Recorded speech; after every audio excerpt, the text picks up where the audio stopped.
દાહોદના મોટી ખરજ ગામે તળાવમાં ડૂબી જતા બે સગી બહેનોના કરુણ મોત નિપજતા પરિવારજનો સહિત ગામમાં શોકનું મોજું ફરી વળ્યું હતું।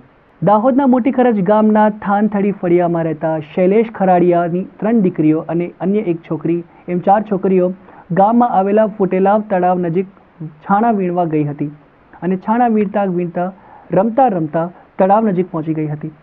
જે દરમિયાન એક બાળકીનો અચાનક પગ લપસતા તળાવમાં પડી હતી અને ધીમે ધીમે ડૂબી રહી હતી। હવે તેને બચાવવા બીજી બહેન પણ દોડી તો તે પણ ડૂબવા લાગી।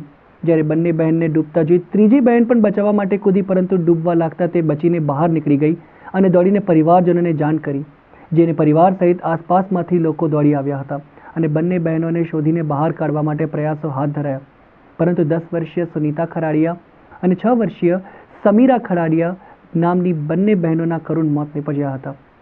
બનાવને પગલે પરિવારજનોમાં આક્રંદની સાથે ઘેરા શોકની લાગણી જોવા મળી હતી અને હૈયાફાટ રુદન વચ્ચે બંને બહેનોને દાહોદની ઝાયડસ હોસ્પિટલ ખાતે ખસેડવામાં આવી હતી।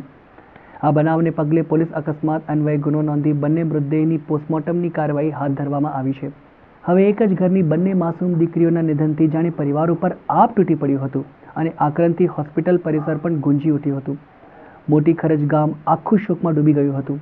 ગામમાં હોળીનો અવસર માતમમાં ફેરવાઈ ગયો હતો। 4 છોકરીઓ તળાવમાં ગયેલીઓ રમતી રમતી સાણા વીણવા જતી લે 2 જણીઓ ઉતલું જાણીને ઉતરતી લ્યો તો તારી જરી ખાડો હતો એમાં એ લપસી ગયો તો 2 જણીઓ ડૂબી જતા એક જણી છીછાછીછ કરી અને નીકાળવા ગઈ તો એમને ઊંડું કરી એ પાછી રિટર્ન મળી ગઈ। પછી એ ફળિયામાં આવીને બૂમો બૂમ પાડી અને પછી ફળિયાવાળા બધા દોડીને ગયા। પછી એ છોકરીને કાઢીને ઘર લાવ્યા। બંને ત્યાં તૈયારીમાં જ મૃત્યુ પામી ગયો। શું નામ તમારું? કરણભાઈ રામાભાઈ મીનામાં।